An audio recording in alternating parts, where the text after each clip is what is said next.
करेंगे, मतलब एक ग्रुप बनाएंगे जिसमें सीआई, एसआई, कमिश्नर और मैं और हमारे हेल्थ ऑफिसर सभी जुड़ेंगे, जितने भी निर्माण संबंधित अधिकारी है वो भी जुड़ेंगे। इसके बाद क्योंकि इस ग्रुप से सरकार भी जुड़ रही है, प्रमुख शासन सचिव महोदय स्वयं भी जुड़ेंगे, डीएलपी के डायरेक्टर महोदय भी जुड़ेंगे और एक सकारात्मक रिजल्ट इसलिए आएगा क्योंकि इसकी मॉनिटरिंग वो स्वयं भी करेंगे। अब आज हम कई जगह देखते हैं कि खाली प्लॉटों की सफाई को लेकर बहुत बड़ा एक विषय खड़ा होता है कि जितने भी प्लॉट हैं शहरी प्लॉटों के अंदर, सरकारी हो चाहे प्राइवेट हो, खाली प्लॉटों के अंदर भारी कचरा पड़ा रहता है। हमने इस पर डायरेक्शन दी है, सरकार के भी डायरेक्शन है कि खाली प्लॉटों की सफाई जो मालिक है उसी से कराई जाए, सरकारी है तो हमें करनी है और अगर प्राइवेट है तो प्राइवेट लोग जो मालिक हैं उनसे सफाई करवानी है। लेकिन एक समस्या यहाँ निकल कर आई कि प्लॉटों के मालिक का पता नहीं पड़ता। उस पर यह निर्णय लिया गया कि प्लॉट को सीज किया जाए, उस पर जुर्माना लगाया जाए और जुर्माना जमा नहीं करे तो उस प्लॉट को सीज करने तक की कार्रवाई करके नीलामी तक की कार्रवाई करने पर मैं मानता हूँ कि एक लोगों में आम, क्योंकि भय के बिना प्रीत नहीं है और गंदगी से कोई समझौता ना तो सरकार करेगी ना अधिकारी करेंगे। इस स्थिति में मैं मानता हूं कि उस पर निर्णय करने से निश्चित रूप से सुधार आएगा और जितने भी मालिक प्लॉटों के हैं वो अपने प्लॉटों को साफ करेंगे। ये भी हमने डायरेक्शन दे दी है। बाग बगीचों को लेकर हमने बताया है कि जितने भी बाग बगीचे हैं उनके प्रवेश द्वार पर रंग रोगन होना चाहिए, आलतू फालतू बोर्ड नहीं होने चाहिए, अंदर सफाई होनी चाहिए और जहाँ चौकीदारी की कमी है वहाँ चौकीदारी पर्याप्त मात्रा में होनी चाहिए और जहाँ रंग रोगन की आवश्यकता है वहाँ रंग रोगन होना चाहिए। जिन बगीचों के चारों तरफ झाड़ झंकार है उनकी सबकी सफाई के लिए हमने कमिश्नर महोदय को डायरेक्शन दी है। निश्चित रूप से कमिश्नर महोदय ने हमें आश्वस्त किया है और जो सड़कों पर गाय घूम रही है उस सड़कों पर गाय नहीं घूमनी चाहिए, क्योंकि सड़कों पर गाय घूमेगी तो निश्चित रूप से वो गंदगी करेगी और सड़कों पर फैली हुई सामग्री को वो खाएगी। जैसे प्लास्टिक मुक्त शहर अगर हम बनाएंगे तो निश्चित रूप से गायों को जीवन दान भी मिलेगा। आज जितना भी प्लास्टिक सड़कों पर आ रहा है, खुले में आ रहा है, उस प्लास्टिक को गाय खाती है और खाने के बाद गाय मृत्यु उनको प्राप्त हो जाती है। ऐसे में मैं ये कह सकता हूँ कि हमारे धर्म और शास्त्रों के ऊपर भी एक कुटाराघात हो रहा है। गाय की हमें सबको मिलकर गाय को बचाना है। गाय के लिए हमें इस तरह के अभियान चलाकर किस तरह से हम प्लास्टिक को समाप्त करें। शहर में कहीं दूर दूर तक प्लास्टिक नहीं दिखना चाहिए, जहां तक हमारी निगाह जाए उस सारे प्लास्टिक को आप कलेक्ट करिए और कलेक्ट करने के तरीके भी मेरे द्वारा इनको बताए गए हैं। मैं पूरी तरह से ये आज आश्वस्त हूँ कि सम्माननीय कमिश्नर महोदय ने इन सब कामों पर गंभीरता से विचार करके और इनको पूरा करने के लिए आश्वस्त किया है।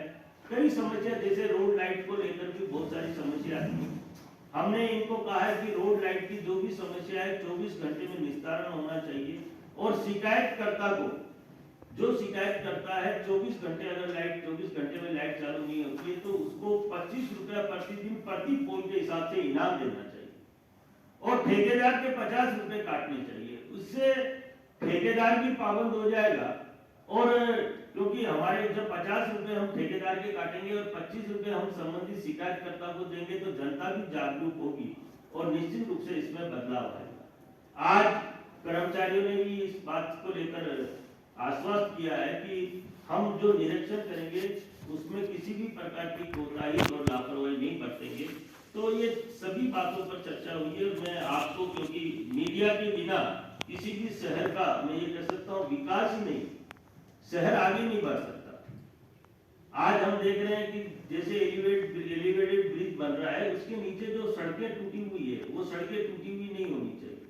सरकार सीवरेज लाइन पर करोड़ों रुपए का खर्चा कर रही है। हमने डायरेक्शन दिए कि जहां भी सीवरेज लाइन का लीकेज है या सीवरेज लाइन झील में जा रहा है, आपको कोई इस पर एक्सक्यूज नहीं करना है, आपको सख्ती से कार्रवाई करनी है, क्योंकि कलम आपके पास है।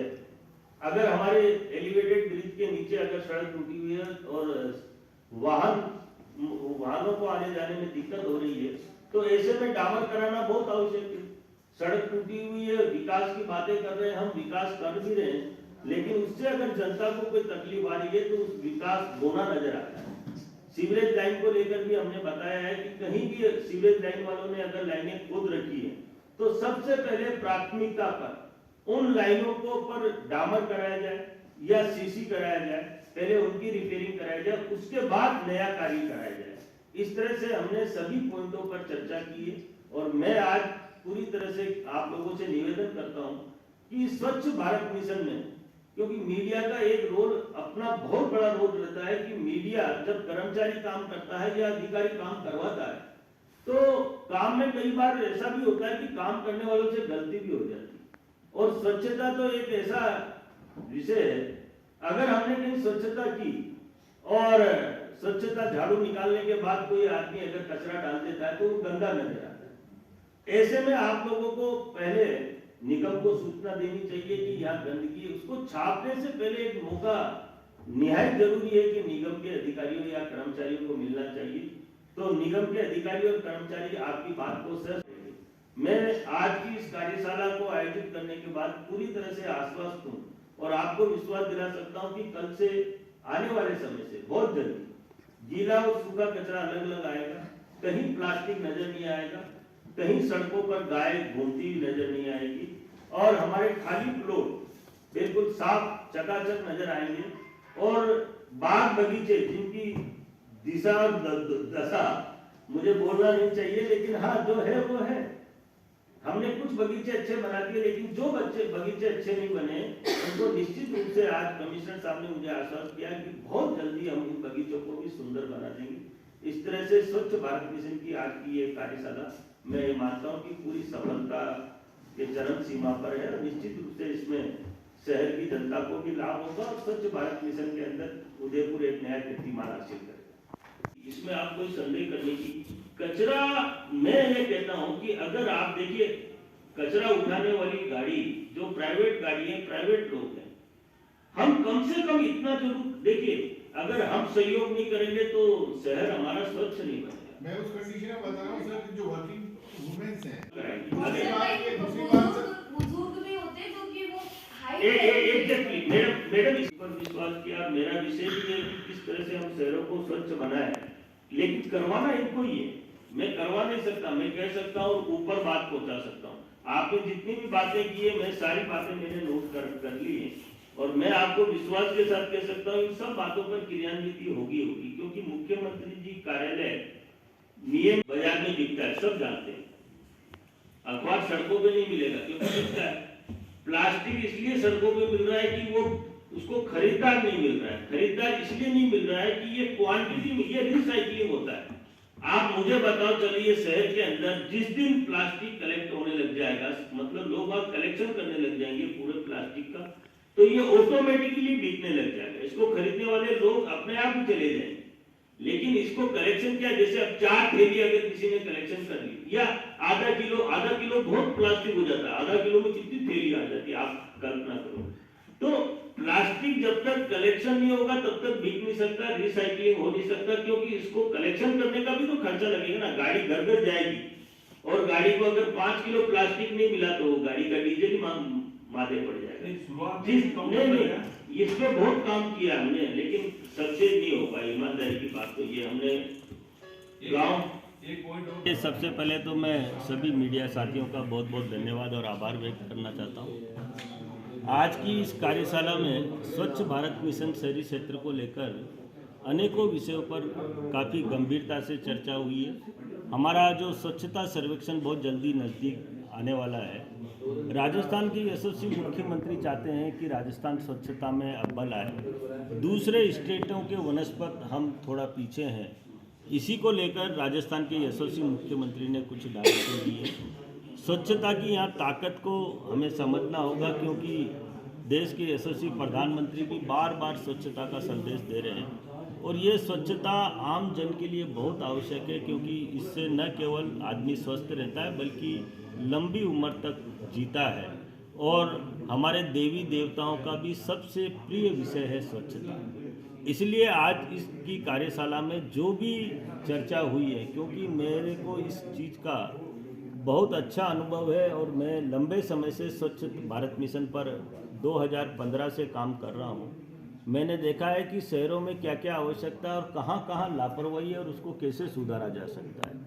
आज हालांकि ये कहते हुए मुझे बड़ा गर्व है कि काम सब तरह से चल रहा है, लेकिन उसमें कुछ सिस्टम को बदलने की आवश्यकता है। और आज मैंने इनको छोटे छोटे टिप्स दिए हैं, जैसे डोर टू डोर कचरा संग्रह। हमारा सबसे महत्वपूर्ण विषय है कि 100% घरों से कचरा उठना चाहिए, टाइम बाउंडेड, मतलब गाड़ियाँ 10 बजे से पहले पहले लोगों के घरों पे चली जाए। और 365 दिन कॉमर्शियल एरिया में हमारी गाड़ियाँ शाम को जाए, मतलब 7 बजे बाद जब दुकानदार बंद करता है दुकान, उस टाइम पर हमारी कॉमर्शियल एरिया के अंदर जाए। और कचरा अगर हम गीला और सूखा अलग अलग नहीं उठाएंगे तो कचरों के ढेर हमारे कचरा यार्डों में लग जाएंगे। ये भी हमने डायरेक्शन दिए हैं कि गीला और सूखा अलग अलग कचरा उठाया जाए। उनको आईईसी की एक्टिविटीज़ के माध्यम से माताओं और बहनों को प्रेरित किया जाए, जिससे गीला और सूखा कचरा अलग अलग आए। प्लास्टिक जो चारों तरफ फैला हुआ है, इस प्लास्टिक पर प्रतिबंध लगे, इस पर नियमित रूप से छापा डालने की कार्रवाई की जाए। और सड़कों के पास जितना भी आँखों की निगाहों से दिखता है, हमारी निगाहें जहाँ प्लास्टिक देख रही है वो प्लास्टिक हमें दिखना नहीं चाहिए। सारे प्लास्टिक को हम कलेक्ट करें और उसको कचरा यार्ड में पहुँचाएं। तीसरा हमारा सबसे प्रिय विषय है सामुदायिक टॉयलेट हमारे बिल्कुल साफ होने चाहिए। आज हम देखते हैं कि सामुदायिक टॉयलेटों की सफाई नहीं होने की वजह से आम जन को भारी दिक्कत आती है। हमने स्पष्ट डायरेक्शन दिए हैं कि दिन में 3 बार हमारे सार्वजनिक टॉयलेट, मूत्रालय जो भी हैं, शौचालय हैं, उन सब की सफाई दिन में 3 बार होनी चाहिए और उन तीनों के फोटो जियो टैग से आने चाहिए।